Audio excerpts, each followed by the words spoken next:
अस्सलामु अलैकुम वरहमतुल्लाहि वबरकातुहू। शाद स्टडी हब चैनल में आपका इस्तकबाल है। मैं मोहम्मद दिलशाद आपकी खिदमत में हाजिर हूँ।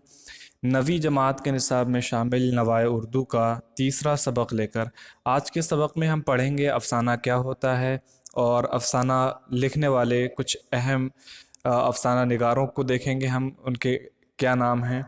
और साथ ही साथ आज के सबक में जो अफ़साना शामिल है उस अफ़साने को भी हम पढ़ेंगे।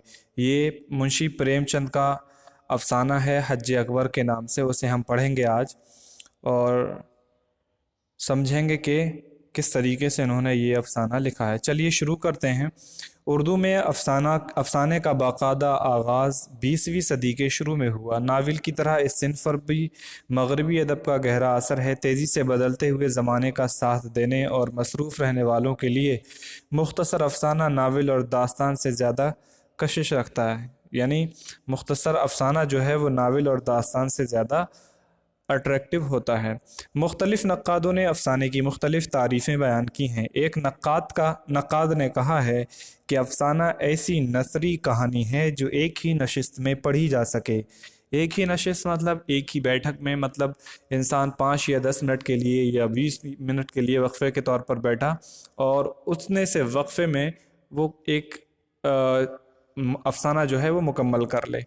एक और नक्काद का कौल है कि अफ़साने में बुनियादी चीज़ वहदत तासुर है। वक्त के साथ साथ अफ़साने की शक्ल भी तब्दील हुई है।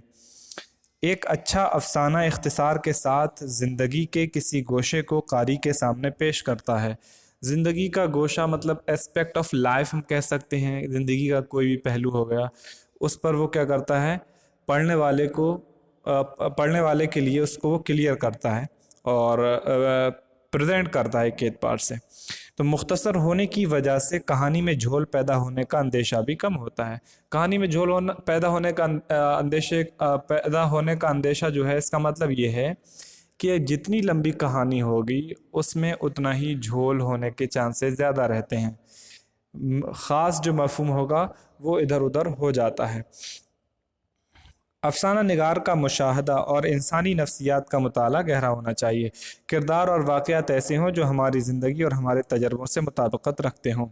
उर्दू की अफ़साना निगारों में प्रेमचंद हैं, अली अब्बास हुसैनी, सादत हसन मंटू, असमत चोगताई, राजेंद्र सिंह बेदी, कृष्ण चंद्र और ग़ुलाम अब्बास, क़ुर्रतुल-ऐन हैदर और इंतज़ार हुसैन बहुत अहम हैं। ये सब अहम अफ़साना निगार हैं और इन्होंने बहुत सारे अफ़साने उर्दू में लिखे हैं। सबसे पहला अफ़साना हम पढ़ेंगे प्रेमचंद, इनका लिखा हुआ है और अफ़साने का नाम है हज अकबर। इनकी पैदाइश हुई 1830 को और इनकी डेथ हुई 1936 को। देखें, मुंशी प्रेमचंद का असल नाम धनपत राय था। उन्होंने नवाब राय के नाम से कुछ अफसाने लिखे, फिर 1910 में प्रेमचंद नाम इख्तियार किया और इसी नाम से मशहूर हुए। वो बनारस के करीब एक गांव लम्ही में पैदा हुए। उनके वालिद मुंशी अजायब लाल डाक के महकमा में क्लर्क थे। प्रेमचंद 8 साल के थे कि उनकी वालिदा का इंतकाल हो गया। जब वो 15 साल के हुए तो उनके बाप ने उनकी शादी कर दी। कुछ दिनों के बाद उनके वालिद का इंतकाल हो गया। इसका नतीजा ये हुआ कि उन्हें इंटर पास करने के बाद अपनी तालीम छोड़ देनी पड़ी। उन्होंने महकमा तालीम में नौकरी कर ली। सरकारी मुलाजमत की वजह से हक बात के इजहार में रुकावट महसूस हुई तो मुलाजमत तर्क करके सारी ज़िंदगी तसनीफ़ व तालीफ़ के कामों में सर्फ कर दी। यानी जब उन्हें ये लगा कि हुकूमत की सरकारी नौकरी करते हुए या हुकूमत का कारिंदा बनकर काम करते हुए सच बात कहने पर पाबंदी है या सच बात कहने में कुछ रुकावट महसूस होती है, तो उन्होंने वो सरकारी जो महकमे में वो नौकरी कर रहे थे उसे उन्होंने छोड़ दिया। प्रेमचंद ने तकरीबन 350 अफसाने और 12 नावल लिखे। इन्हें उर्दू अफसाने का मोजिद नहीं तो पहला बड़ा अफसाना निगार ज़रूर कहा जा सकता है और अक्सर लोगों के ख्याल में वो उर्दू के सबसे बड़े अफसाना निगार भी हैं। उन्होंने मुख्तसर अफसाने को एक मेयार अता किया। उनके अफसाने और नावल उर्दू अदब का बेशकीमत सरमाया। बेशकीमत मतलब एक कह सकते हैं precious thing for this literature. Urdu के लिए एक अच्छा लिटरेचर है वो। उनके मजमू में वारदात, प्रेम 25, प्रेम 32, आखिरी तोहफ़ा, नजात और ज़ाद राह काबिल ज़िक्र हैं। और उनके नावलों में चौगान हस्ती, मैदान अमल, बेवा, बाज़ार हुस्न और गऊदान मुमताज़ हैसियत रखते हैं। ये मुंशी प्रेमचंद के बारे में कुछ था इख्तिसार से। और देखें, प्रेमचंद के नावल और अफसाने बेमिसल हकीकत निगारी का नमूना हैं। उनके अफसानों का पस मंज़र मशरक़ी यूपी का देहात है। हिंदुस्तानी किसान अपनी पूरी शख्सियत के साथ प्रेमचंद की तसानीफ में नज़र आता है। प्रेमचंद की नस्र सादा और आसान है। अपने अंदाज़े बयान से उन्होंने इंसानों को बहुत पुरलुत्फ़ बना दिया है। अब पहला अफसाना है हज्ज अकबर। इस अफसाने में देखते हैं कि हज्ज अकबर को किस तरीके से उन्होंने रिप्रेजेंट किया है, किस तरीके से प्रेजेंट किया है और कितने मुअस्सर अंदाज में उन्होंने ये अफसाना लिखा है। मुंशी साबिर हुसैन की आमदनी कम थी और ख़र्च ज़्यादा। अपने बच्चे के लिए दाया रखना गवारा नहीं कर सकते थे।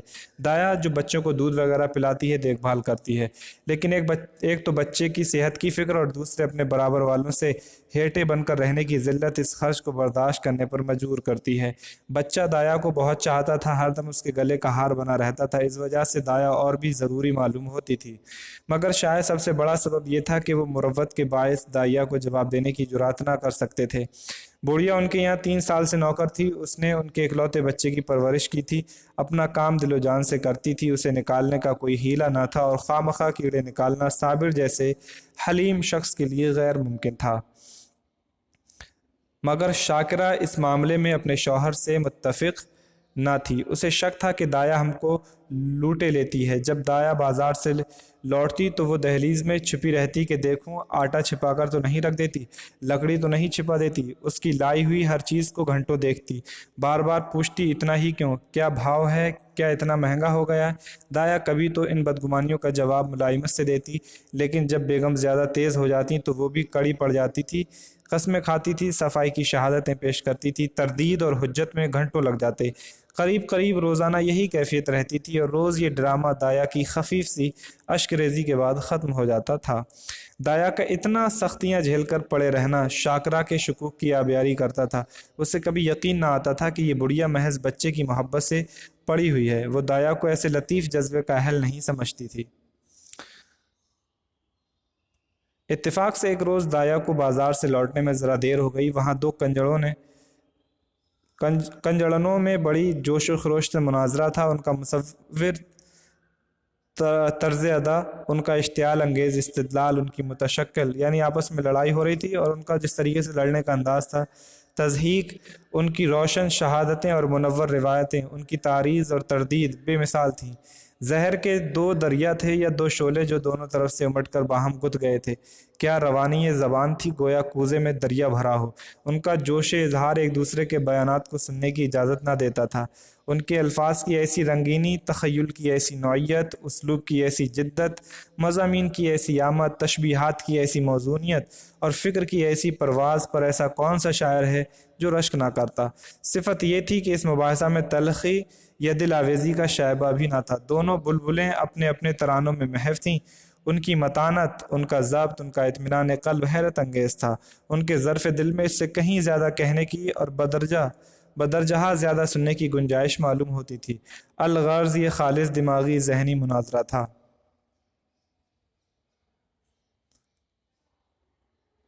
अपने अपने कमालात के इजहार के लिए एक ख़ास ज़ोर आजमाई थी, अपने अपने करतब और फ़न के जौहर दिखाने के लिए। तमाशाइयों का हुजूम था, वो मुब्तज़िल किनायात व इशारे जिन पर बेशर्मी को शर्म आती और कलिमात रकीक जिनसे अफूनत भी दूर भागती, हज़ारों रंगीन मिजाजों के लिए महज बाइसे तफरी थे।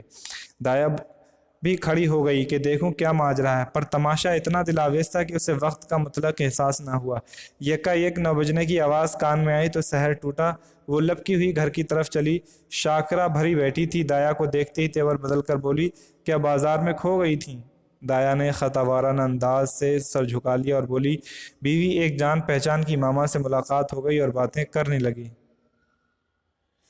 शाकरा जवाब से और भी बरहम हुई, यानी गुस्से में आ गई। यहाँ दफ्तर जाने को देर हो रही है, तुम्हें सैर सपाटे की सूझी है। मगर दाया ने इस वक्त दबने में खैरियत समझी। बच्चा को गोद में लेने चली, पर शाकरा ने झड़क कर कहा, رہنے دو، تمہارے بغیر بے حال نہیں ہوا جاتا۔ دایا نے اس حکم کی تعمیل ضروری نہ سمجھی۔ بیگم صاحبہ کا غصہ فرو کرنے کی اس سے زیادہ کارگر کوئی تدبیر ذہن میں نہ آئی۔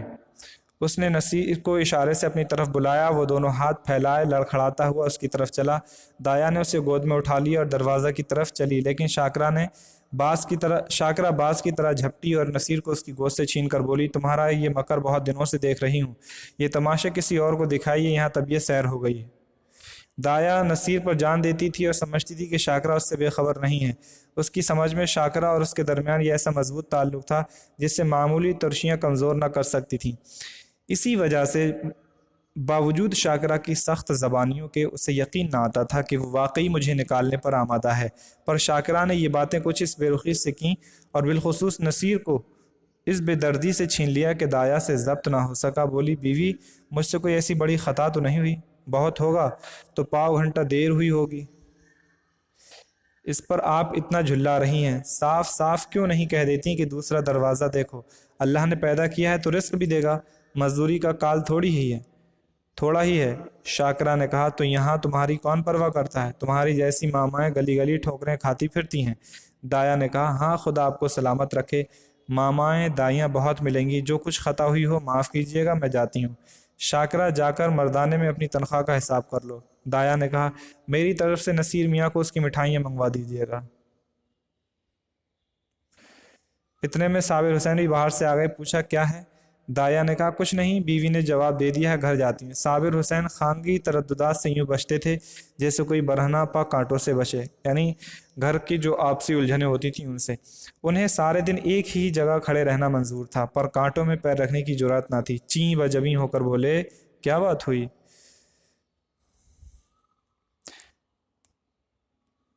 شاکرہ نے جواب دیا، کچھ نہیں، اپنی طبیعت نہیں جی چاہتا، نہیں رکھتے، کسی کے ہاتھوں بک تو نہیں گئے۔ صابر نے کہا، تمہیں بیٹھے بٹھائے ایک نہ ایک کچڑ سوچتی رہتی ہے۔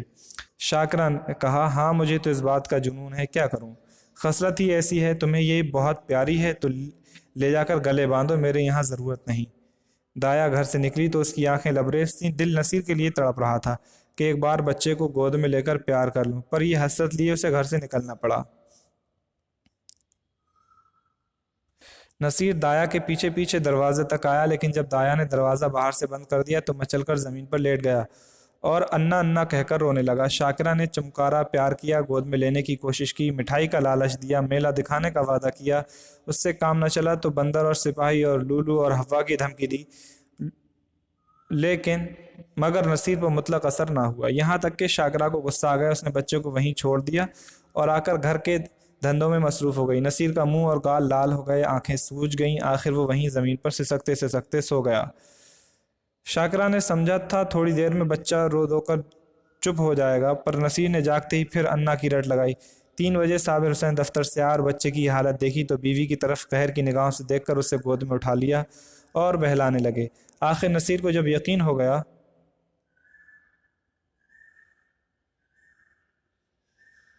کہ دایا مٹھائی لینے گئی تو اسے تسکین ہوئی، مگر شام ہوتے ہی اس نے پھر چیخنا شروع کیا، انا مٹھائی لائی؟ اس طرح 2-3 دن گزر گئے۔ نصیر کو انا کی رٹ لگانے اور رونے کے سوا اور کوئی کام نہ تھا۔ وہ بے ضرر کتا جو ایک لمحہ کے لیے اس کی گود سے جدا نہ ہوتا تھا، وہ بے زبان بلی جسے طاق پر بیٹھے دیکھ کر وہ خوشی سے پھولا نہ سماتا تھا، وہ طائر بے پرواز جس پر وہ جان دیتا تھا، سب اس کی نظروں سے گر گئے۔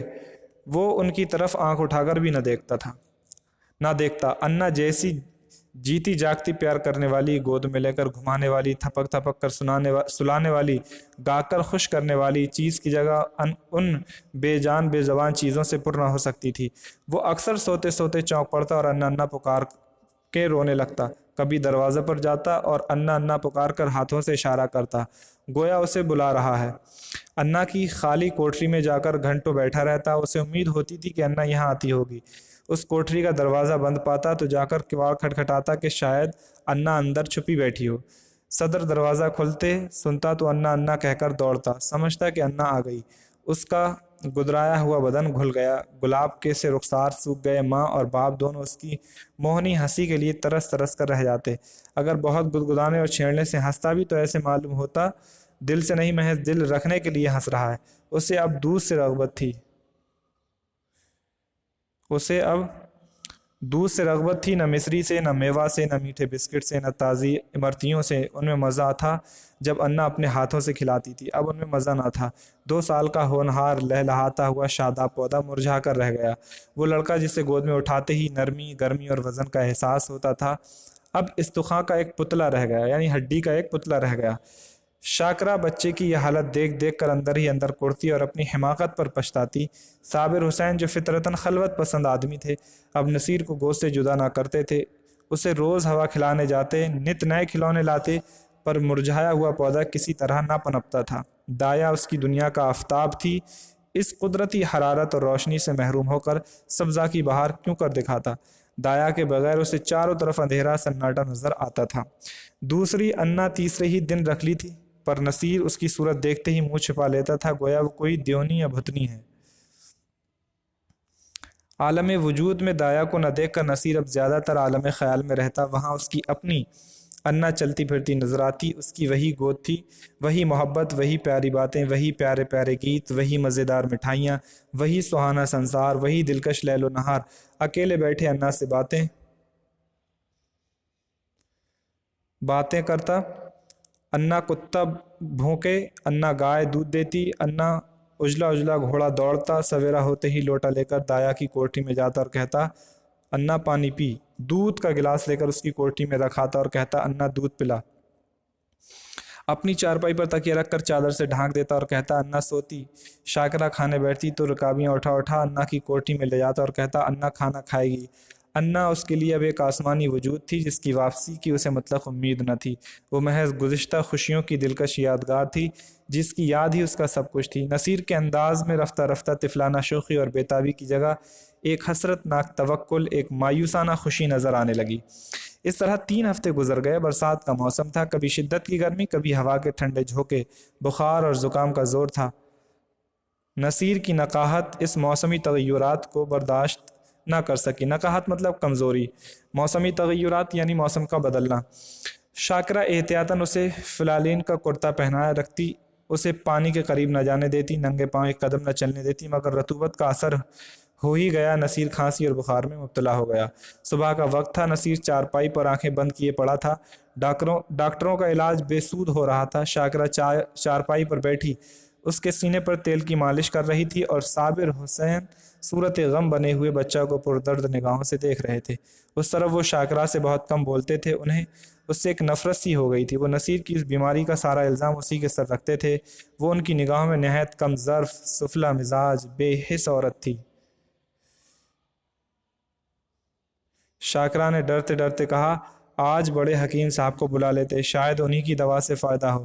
صابر حسین نے کالی گھٹاؤں کی طرف دیکھ کر ترشی سے جواب دیا، بڑے حکیم نہیں، لقمان بھی آئیں تو اسے کوئی فائدہ نہ ہوگا۔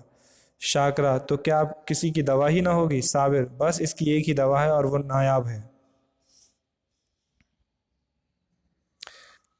شاکرہ نے کہا، تمہیں تو وہی دھن سوار ہے، کیا عباسی امرت پلا دے گی؟ صابر، ہاں، وہ تمہارے لیے چاہے زہر ہو لیکن بچے کے لیے امرت ہی ہوگی۔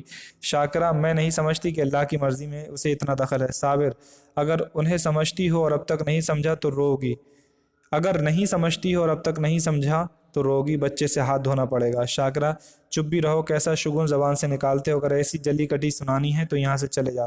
صابر، ہاں تو میں جاتا ہوں، مگر یاد رکھو یہ خون تمہاری گردن پر ہوگا۔ اگر لڑکے کو پھر تندرست دیکھنا چاہتی ہو تو اس عباسی کے پاس جاؤ، اس کی منت کرو، التجا کرو، تمہارے بچے کی جان اسی کے رحم و کرم پر منحصر ہے۔ شاکرہ نے کچھ جواب نہ دیا، اس کی آنکھوں سے آنسو جاری تھے۔ صابر حسین نے پوچھا، کیا مرضی ہے، جاؤں اسے تلاش کروں؟ شاکرہ، تم کیوں جاؤ گے، میں خود چلی جاؤں گی۔ صابر نے کہا، نہیں، معاف کرو، مجھے تمہارے اوپر اعتبار نہیں ہے، نہ جانے تمہارے منہ سے کیا نکل جائے کہ وہ آتی بھی ہو تو نہ آئے۔ شاکرہ نے شوہر کی طرف نگاہ ملامت سے دیکھ کر کہا، ہاں اور کیا، مجھے اپنے بچے کی بیماری کا قلق تھوڑے ہی ہے، میں نے شرم کے مارے تم سے کہا نہیں، لیکن میرے دل میں بار بار یہ خیال پیدا ہوا ہے، اگر مجھے دایا کے مکان کا پتہ معلوم ہوتا تو میں اسے کب کی منع لائی ہوتی۔ وہ مجھ سے کتنی ہی ناراض ہو لیکن نصیر سے اسے محبت تھی، میں آج ہی اس کے پاس جاؤں گی، اس کے قدموں کی کو आंसुओं से तर कर दूंगी और वो जिस तरह राज़ी होगी उसे राज़ी करूंगी। शाकरा ने बहुत ज़ब्त करके ये बातें कहीं, मगर उमड़े हुए आंसू अब ना रुक सके।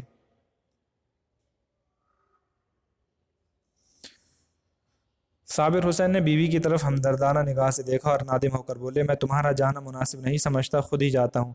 अब्बासी दुनिया में अकेली थी। किसी ज़माने में उसका ख़ानदान गुलाब का सरसब्ज़ शादाब दरख्त था, मगर रफ्ता रफ्ता ख़िज़ा ने सब पत्तियाँ गिरा दीं। बाद हवादिस ने दरख्त को पामाल कर दिया और अब यही सूखी टहनी हरे भरे दरख्त की यादगार बाकी थी। मगर नसीर को पाकर उसकी सूखी टहनी में जान सी पड़ गई थी। उसमें हरी हरी पत्तियाँ निकल आई थीं। वो ज़िंदगी जो अब तक खुश्क और पामाल थी, उसमें फिर रंग व बू के आसार पैदा हो गए थे। अंधेरे बयाबा में भटके हुए मुसाफिरों को शमा की झलक नजर आने लगी थी। अब उसका जुए हयात संगरेज़ों से न टकराता था। वो अब एक गुलजार की आबियारी करता था। अब उसकी ज़िंदगी मुहम्मल नहीं थी। मुहम्मल मतलब बेकार। उसमें माना पैदा हो गए थे। अब्बासी नसीर की भोली भोली बातों पर निसार हो गई, मगर वो अपनी मोहब्बत को शाकरा से छुपाती थी, इसलिए कि माँ के दिल में रश्क ना हो। वो नसीर के लिए माँ से छुपकर मिठाइयाँ लाती और उसे खिलाकर खुश होती। वो दिन में दो तीन तीन बार उसे उबटन मलती कि बच्चा खूब परवान चढ़े। वो उसे दूसरों के सामने कोई चीज़ ना खिलाती कि बच्चे को नज़र न लग जाए। हमेशा दूसरों से बच्चे की कमखोरी का रोना रोया करती। उसे नज़र बद से बचाने के लिए तावीज़ और गंडे लाती रहती। ये उसकी खालिस मादराना मोहब्बत थी, जिसमें अपने रूहानी एहतजाज के सिवा और कोई गर्ज न थी। एहतजाज का मतलब है सुकून, लुत्फ उठाना। इस घर से निकलकर आज अब्बासी की वो हालत हो गई जो थिएटर में यकायक बिजलियों के गुल हो जाने से होती है। उसकी आंखों के सामने वही सूरत नाच रही थी, कानों में वही प्यारी प्यारी बातें गूंज रही थीं। उसे अपना घर फाड़े खाता था। इस काल कोठरी में दम घुटा जाता था। रात जूं तू करके कटी। सुबह को वो मकान में झाड़ू दे रही थी। यकायक ताज़े हलवे की सदा सुनकर बेख्तियार बाहर निकल आई। मान याद आ गया, आज हलवा कौन खाएगा? आज गोद में बैठकर कौन चहकेगा? वो नगमे मसर्रत सुनने के लिए जो हलवा खाते वक्त नसीर की आंखों से, होठों से और जिस्म के एक एक आज़ से बरसता था। अब्बासी की रूह तड़प उठी। वो बेकरारी के आलम में घर से निकली कि चलूं, नसीर को देखाऊं, पर आधे रास्ते से लौट आई। नसीर अब्बासी के ध्यान से एक लम्हा के लिए भी नहीं उतरता था। वो सोते सोते चौंक पड़ती। मालूम होता नसीर डंडे का घोड़ा दबाए चला आता है। पड़ोसनों की के पास जाती तो नसीर ही का चर्चा करती। उसके घर कोई आता तो नसीर ही का जिक्र करती। नसीर उसके दिल और जान में बसा हुआ था। शाकरा की बेरुखी और बदसलूकी के मलाल के लिए उसमें जगह ना थी। वो रोज़ इरादा करती कि आज नसीर को देखने जाऊंगी, इसलिए बाजार से खिलौने और मिठाइयाँ लाती। घर से चलती, लेकिन कभी आधे रास्ते से लौट आती, कभी दो चार कदम से आगे ना बढ़ा जाता। कौन मुंह लेकर जाऊं? जो मोहब्बत को फ़रेब समझता उसे कौन मुंह दिखाऊं? कभी सोचती कहीं नसीर मुझे ना पहचाने तो। बच्चों की मोहब्बत का एतबार क्या, नई दाया से रच गया हो। ये ख्याल उसके पैरों में जंजीर का काम कर जाता था। इस तरह 2 हफ्ते गुजर गए। अब्बासी का दिल हर दम उचाट रहता, जैसे उसे कोई लंबा सफ़र दरपेश हो। घर की चीज़ें जहाँ की तहाँ पड़ी रहती, न खाने की फिक्र न कपड़े की। बदनी ज़रूरियात भी खला खलाए दिल को पुर करने में लगी होती थीं। इत्तेफाक से इसी असना में हज के दिन आ गए। महल्ले में कुछ लोग हज की तैयारियां करने लगे। अब्बासी की हालत उस वक्त पालतू चिड़िया की सी थी जो कफस से निकलकर फिर किसी गोशा की तलाश में। उसे अपने तय भुला देने का ये एक बहाना मिल गया। वो आमादे सफ़र हो गई। आसमान पर काली घटाएं छाई हुई थीं और हल्की हल्की फुहारें पड़ रही थीं। दिल्ली स्टेशन पर ज़ायरीन का हुजूम था। कुछ गाड़ियों में बैठे थे, कुछ अपने घर वालों से रुखसत हो रहे थे। चारों तरफ एक कोहराम सा मचा हुआ था। दुनिया उस वक्त भी जाने वालों के दामन पकड़े हुए थी। कोई बीवी से ताकीद कर रहा था, धान कट जाए तो तालाब वाले खेत में मटर बो देना और बाग के पास गेहूं। कोई अपने जवान लड़के को समझा रहा था, आसामियों पर बकाया लगान की नालिश करने में देर न करना और 2 रुपया सैकड़ा सूद ज़रूर मुजरा कर लेना। एक बूढ़े ताजिर साहब अपने मुनीम से कह रहे थे, माल आने में देर हो तो खुद चले जाइएगा और चलतू माल लीजिएगा, वरना रुपया फंस जाएगा। मगर खाल खाल ऐसी सूरतें भी नजर आती थीं जिन पर मजहबी इरादत का जलवा था। वो या तो खामोश आसमान की तरफ ताकती थीं या महवे तस्बीह ख़्वानी थीं, यानी तस्बीह पढ़ते थे। अब्बासी भी एक गाड़ी में बैठी सोच रही थी, इन भले आदमियों को अब भी दुनिया की फ़िक्र नहीं छोड़ती। वही ख़रीदो फ़रोख्त, लेन देन के चर्चे। नसीर उस वक्त यहाँ होता तो बहुत रोता, मेरी गोद से किसी तरह ना उतरता। लौट कर ज़रूर उसे देखने जाऊँगी, या अल्लाह किसी तरह गाड़ी चले। गर्मी के मारे कलेजा भुना जाता है। इतनी घटा उमड़ी हुई है, बरसने का नाम ही नहीं लेती। मालूम नहीं ये रेल वाले क्यों देर कर रहे हैं, झूठ मूठ इधर उधर दौड़ते फिरते हैं। ये नहीं कि चटपट गाड़ी खोल दें। मुसाफिरों की जान में जान आए। यकाएक उसने साबिर हुसैन को बाइसाइकिल लिए प्लेटफॉर्म पर आते देखा। उनका चेहरा उतरा हुआ था और कपड़े तर थे। वो गाड़ियों में झांकने लगे। अब्बासी महज ये दिखाने के लिए कि मैं भी हज करने जा रही हूँ गाड़ी से बाहर निकल आई। साबिर हुसैन उसे देखते ही लपक कर करीब आए और बोले, क्यों अब्बासी, तुम भी हज को चली?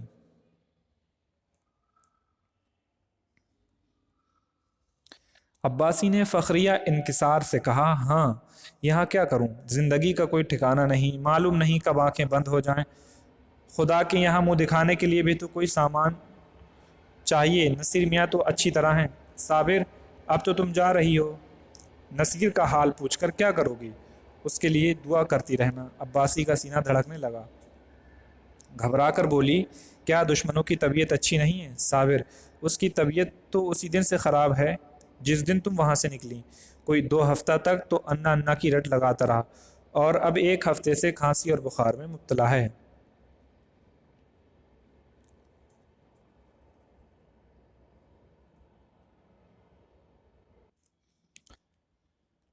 सारी दवाएं करके हार गया, कोई नफ़ा ही नहीं होता। मैंने इरादा किया था चलकर तुम्हारी मन्नत समाजत करके ले चलूं।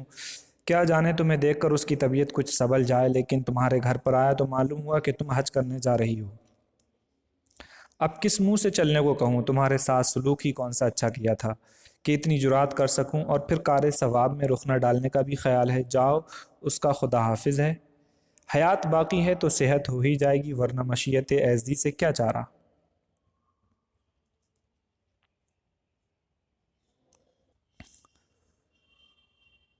अब्बासी की आंखों में अंधेरा छा गया। सामने की चीज़ें तैरती हुई मालूम हुई। दिल पर एक अजीब वहशत का गलबा हुआ। दिल से दुआ निकली, अल्लाह मेरी जान के सदक़े मेरे नसीर का बाल बेका ना हो। रिक्कत से गला भर आया। मैं कैसी संग दिल हूँ। प्यारा बच्चा रो रो कर हलकान हो गया और मैं उसे देखने तक न गई। शाकिरा बदमिजाज सही, बद ज़बान सही, नसीर ने मेरा क्या बिगाड़ा था? मैंने माँ का बदला नसीर से लिया। या खुदा मेरा गुनाह बख्शियो, मेरा प्यारा नसीर मेरे लिए हुड़क रहा है। इस ख्याल से अब्बासी का कलेजा महसूस उठा और आंखों से आंसू बह निकले। मुझे क्या मालूम था कि उसे मुझसे इतनी मोहब्बत है, वरना शाकिरा की जूतियां खाती और घर से कदम ना निकालती। आह, ना मालूम बेचारे की क्या हालत है। अंदाज़े वहशत से बोली, दूध तो पीते हैं ना? साबिर ने कहा, तुम दूध पीने को कहती हो? उसने 2 दिन से आंखें तो खोली नहीं। अब्बासिया, मेरे अल्लाह, अरे ओ कुली, कुली बेटा, आके मेरा असबाब गाड़ी से उतार दे। अब मुझे हज वज की नहीं सूझती। हाँ बेटा, जल्दी कर। मियाँ देखिए, कोई यक्का हो तो ठीक कर लीजिए। यक्का रवाना हुआ। सामने सड़क पर कई बग्गियाँ खड़ी थीं। घोड़ा आहिस्ता आहिस्ता चल रहा था। अब्बासी बार बार झुंझलाती थी और यक्का बान से कहती थी, बेटा जल्दी कर, मैं तुझे कुछ ज़्यादा दे दूंगी। रास्ते में मुसाफिरों की भीड़ देखकर उसे गुस्सा आता था। उसका जी चाहता था कि घोड़े के पर लग जाते, लेकिन जब साबिर हुसैन का मकान करीब आ गया तो अब्बासी का सीना जोर से उछलने लगा। सर तिवरा गया। बार बार दिल से दुआ निकलने लगी, खुदा करे सब खैर आफियत हो। यक्का साबिर हुसैन की गली में दाखिल हुआ। दफतन अब्बासी के कान में किसी के रोने की आवाज़ आई। उसका कलेजा मुंह को आ गया। सर तिवरा गया। मालूम हुआ दरिया में डूबी जाती है। जी चाहा यक्का से कूद पड़ूं, मगर ज़रा देर में मालूम हुआ कि औरत मैके से विदा हो रही है। तस्कीन हुई, यानी कुछ सुकून मिला उसे। आखिर साबिर हुसैन का मकान आ पहुंचा। अब्बासी ने डरते डरते दरवाजे की तरफ ताका, जैसे कोई घर से भागा हुआ यतीम लड़का शाम को भूखा प्यासा घर आए और दरवाजे की तरफ सहमी हुई निगाह से देखे कि कोई बैठा तो नहीं है। दरवाजे पर सन्नाटा छाया हुआ था। बावर्ची बैठा हुक्का पी रहा था। अब्बासी को जरा ढारस हुई।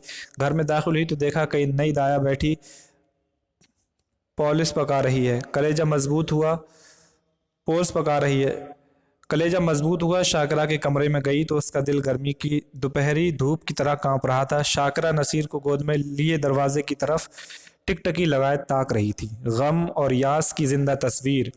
अब्बासी ने शाकरा से कुछ नहीं पूछा। नसीर को उसकी गोद से ले लिया और उसके मुंह की तरफ चश्मे पुरनम से देखकर कहा, बेटा नसीर, आंखें खोलो। नसीर ने आंखें खोली। एक लम्हा तक दाया को खामोश देखता रहा। तब यकायक दाया के गले से लिपट गया और बोला, अन्ना आई, अन्ना आई। नसीर का जर्द मुरझाया हुआ चेहरा रोशन हो गया, जैसे बुझते हुए चिराग में तेल पड़ जाए ऐसा मालूम हुआ, गोया वो कुछ बढ़ गया है। एक हफ्ता गुजर गया, सुबह का वक्त था। नसीर आंगन में खेल रहा था। साबिर हुसैन ने आकर उसे गोद में उठा लिया और प्यार करके बोला, तुम्हारी अन्ना को मार कर भगा दें? नसीर ने मुंह बनाकर कहा, नहीं, रोएगी। अब्बासी बोली, क्यों बेटा? मुझे तो तूने काबा शरीफ न जाने दिया, मेरे हज का सवाब कौन देगा? साबिर हुसैन ने मुस्कुराकर कहा, तुम्हें इससे कहीं ज़्यादा सवाब हो गया। इस हज का नाम हज अकबर है। ये मुंशी प्रेमचंद ने अफसाना लिखा है। अब आप अंदाज़ा कर सकते हैं कि इस कहानी को कोई भी पढ़ने वाला इंसान जज्बाती हो जाएगा यकीनन। और अफसाना है, मतलब ये सच्ची कहानी नहीं है। अफसाने का मतलब है कि एक ऐसी कहानी थीम बनाकर तैयार की जाए जो हक पर मबनी ना हो, यानी सच ना हो उस कहानी में कुछ भी, लेकिन पढ़ने वाला ये समझे कि ये ऐसा वाक़या, ऐसा हादसा कहीं पेश आ चुका है। चलिए अब देखते हैं मश्क लफ्ज़ माना। हलीम का माना बर्दाश्त करने वाला, नेक मिजाज का, रहम करने वाला। तरदीद, किसी चीज़ या किसी बात को गलत ठहराना। अश्क रेजी, आंसू बहाना। मुनाजरा, बहस और मुबाहिसा। इश्तियाल का मतलब है गुस्सा, भड़क उठना। तज़हीक, हंसी उड़ाना। तारीज़, एतराज़ करना। रकीक का मतलब है बहुत बारीक, कम कीमत, छिचोरा। अफूनत का मतलब है बदबू, बिसांद। बेज़रर, जिससे कोई नुकसान ना हो। इस्तुखां, हड्डी के माना में ये। उसके बाद देखें कुछ और अल्फाज हैं। लैल का माना है रात, नहार का माना है दिन, रतूबत का माना है नमी तरी, कल्क इसका माना होता है अफसोस, संगरेज़ा इसका मतलब होता है कंकरी, ज़ायर का मतलब है ज़ियारत करने वाला, मशीयत एज़दी अल्लाह की मर्ज़ी, कूज़ा ये मिट्टी के प्याला को कहते हैं, शायबा हल्का निशान, लिहाजा हल्का सा शायबा या शक, ख़ता वाराना कसूर करने वाले की तरह, एहतिजाज लुत्फ़ उठाना, मज़ा लेना। गौर करने की बात है, इस अफसाने में मुंशी प्रेमचंद ने मुतवस्सित तबके के मुस्लिम घराने की रोज़मर्रा ज़िंदगी की अक्कासी की है। अफसाने की एक अहम खूबी है कि इसमें मुसन्निफ़ ने औरत की ममता को मुअस्सिर अंदाज में पेश किया है। अफसाने में औरतों और बच्चों की नफ्सियात को बड़ी खूबी से पेश किया गया है। मुसन्निफ़ ने यह बताने की कोशिश की है कि सिर्फ मजहबी फ़राइज़ अदा करने से ही सवाब नहीं मिलता, बल्कि इंसानी हुकूक की अदायगी भी इबादत का दर्जा रखती है। इस अफसाने में प्रेमचंद ने खिदमत खल्क़ की अहमियत पर जोर दिया है, जिसका दर्जा और सवाब बाज़ हालात में इबादत से भी बढ़कर हो जाता है। ये अफसाना हमें यह भी बताता है कि गरीब और मजबूर लोगों को कमतर नहीं समझना चाहिए। ये इंसानी ज़िंदगी का एक अहम और ज़रूरी हिस्सा होते हैं।